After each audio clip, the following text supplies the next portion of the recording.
94வது சங்கீதம் 19வது வசனம் இப்படியாக சொல்கிறது, என் உள்ளத்தில் விசாரங்கள் பெருகுகையில், உம்முடைய ஆறுதல்கள் என் ஆத்துமாவை தேற்றுகிறது.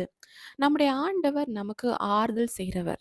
இந்த வசனத்த பார்க்கும்போது விசாரங்கள்ன்னு சொல்லப்பட்டிருக்கு. விசாரங்கள்னா என்னன்னா, நம்மளால கண்ட்ரோல் பண்ண முடியாத அளவுக்குள்ள துக்கம், கவல, பாடு, இன்னும் சில நேரங்கள்ல நம்மளால பிறர்கிட்ட அத சொல்லக்கூட முடியாது. நம்ம எந்த அளவு ஃபீல் பண்றோங்கிறத மத்தவங்களுக்கு சொல்லி எக்ஸ்பிளைன் பண்ண முடியாது. இன்னும் சில ஸ்ட்ரெஸ்னாலேயே நம்மளால என்ன செய்ய முடியாது, சில காரியங்கள பண்ண முடியாது. இப்படி ஒரு விசாரங்கள் நம்முடைய வாழ்க்கையில இருக்கும்போது, நம்மளால எப்படி அடுத்த ஒரு காரியத்துக்கு நம்ம ஈடுபட முடியாது இல்லையா? அப்போ நமக்கு அந்த இடத்துல ஒரு ஆறுதல் வேணும். நமக்கு ஒரு துணை வேணும். இப்படிப்பட்ட நேரங்கள்ல எல்லாமே நமக்கு உதவி செய்றது, நம்மள தேற்றுறது, ஆற்றுறது எல்லாமே நம்முடைய தகப்பனாகிய இயேசு கிறிஸ்துவால மட்டும் தான் முடியும். இத கேட்டுட்டு இருக்க உங்க வாழ்க்கையில கூட ஏதோ ஒரு துக்கத்தோட நீங்க இருக்கலாம்.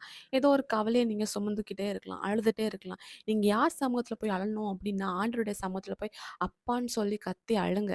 அவர் சமூகத்துல உங்களுக்கு எப்படி புலம்பணும், எப்படி பேசணும், எப்படி அழணுமோ அத சொல்லி முடிச்சுருங்க.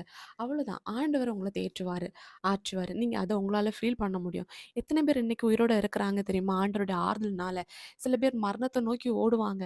ஆனா, அந்த நேரத்துல ஆண்டவர் அவங்கள நேசித்து, அவங்களுக்கு இன்னும் ஜீவன குடுத்து வாழ வைக்கிறாங்க. அதுக்கு காரணம் ஆண்டவர் ஒரு ஆறுதல் செய்ற ஒரு தகப்பனா நம்ம கூட இருக்கிறாரு. ஏசப்பா நம்மள ஆற்றுறத எப்படி நம்மளால ஃபீல் பண்ண முடியும் அப்படின்னா, வேதாகமத்தின் மூலம் பேசுவாரு, பாடல்கள் மூலம் பேசுவாரு. இன்னும் செய்தி நேரத்துல ஏசப்பா நம்ம கூட பேசுவாரு. அது மட்டும் இல்ல, ஏசப்பா நம்ம கூட இருக்கிறத நம்மளால உணர முடியும். இன்னைக்கு உங்களுடைய கவலைகளை ஏசப்பா மேல வைங்க. ஏசப்பா உங்கள ஆறுதல் படுத்துவாராக. இயேசு கிறிஸ்துவின் நாமத்தில் ஆமென்.